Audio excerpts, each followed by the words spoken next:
Riley County Police are investigating a shooting that occurred over the weekend just after 9 p.m. Saturday here in Manhattan. Officers responded to reports of shots fired in the 700 block of North 4th Street, according to a social media report from RCPD. Preliminary reports indicate that there was one male victim. Additionally, a person of interest in the shooting has been identified. Police then reported there was no threat to the public.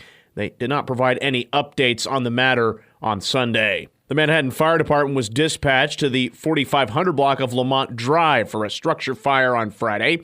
Crews responded just around noon to a two-story house fire showing from the rear.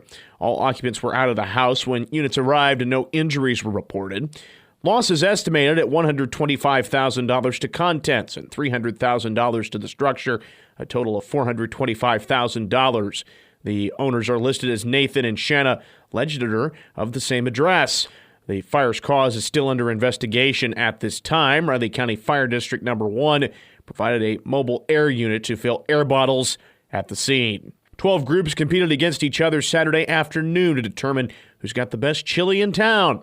Participants flocked to Aggieville to vote for their favorite local recipe, part of the 22nd annual Chili Crawl. Johnny Caw's Yard Bar completed the three-peat by winning this year's competition by a wide margin. The fundraising event is in its 22nd year and it's hosted by the Manhattan Optimist Club in order to support their mission of empowering local youth. Former president and current club co-chair Bill Wisdom detailed what other upcoming events the Optimist Club is involved with. The other thing that we're involved in right now is Hoop Hall and Shoot. So we go to every elementary school in the 383 and determine one boy and one girl who are the best free throw shooters in that school. Photos from the story can be found on our website, newsradiokman.com. Government officials across Riley and Pottawatomie counties are set to meet this morning for their weekly commission meetings.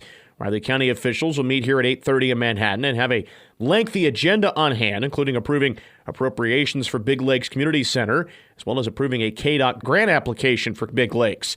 Other items include hearing department head updates and some rezoning in Seco Park. The Riley County Law Board is then set to meet this afternoon in Riley. For their monthly meeting, as RCPD Director Brian Pete will host a discussion on the RCPD Community Survey. That meeting will get underway a little bit before noon. Meanwhile, in Pottawatomie County, commissioners are set to meet for the first time in 2 weeks. Commissioners will hold a hearing on sewer annexation, which will be led by Greg Webster.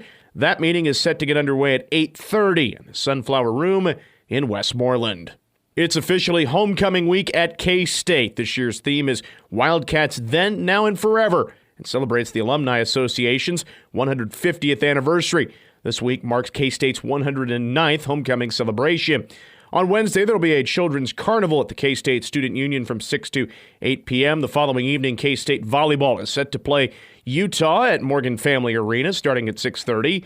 Friday gets started at 3 for Trick or Treat in Aggieville, which is immediately followed by the homecoming parade, and former Cat Darren Sproles will be on hand for that one.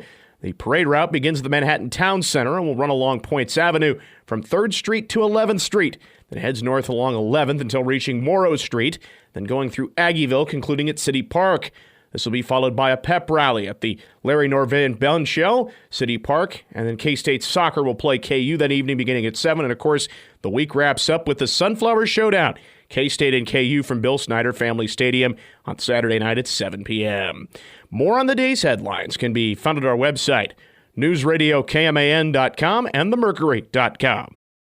This episode is brought to you by LifeLock. With Cybersecurity Awareness Month winding down, LifeLock wants to remind you to update your software. These updates will patch up security issues that identity thieves can exploit to gain access to your personal info. For comprehensive identity theft protection, there's LifeLock. LifeLock alerts you to more uses of your personal info and fixes issues that arise. Protect your identity today with a 30-day free trial at LifeLock.com/podcast.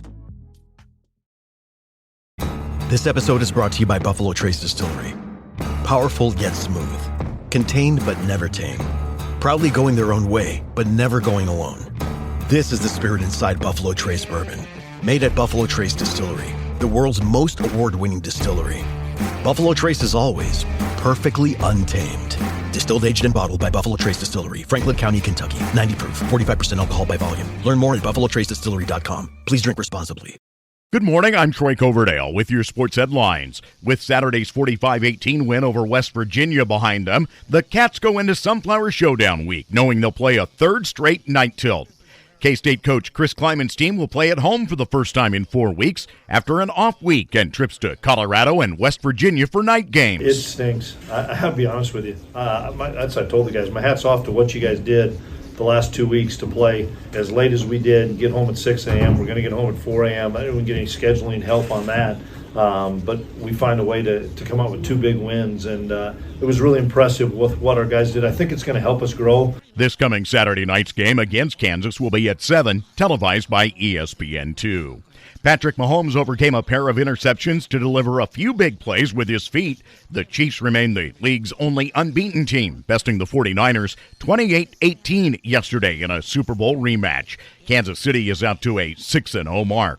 The Dodgers clinched their record 25th National League pennant, their 4th in 8 years, as they doubled up the Mets 10-5 in Game 6 of the NL Championship Series on Sunday. The Dodgers advance with the victory to match up with the Yankees starting Friday. It'll mark the 12th time the franchises meet in the World Series, the first time in 43 years.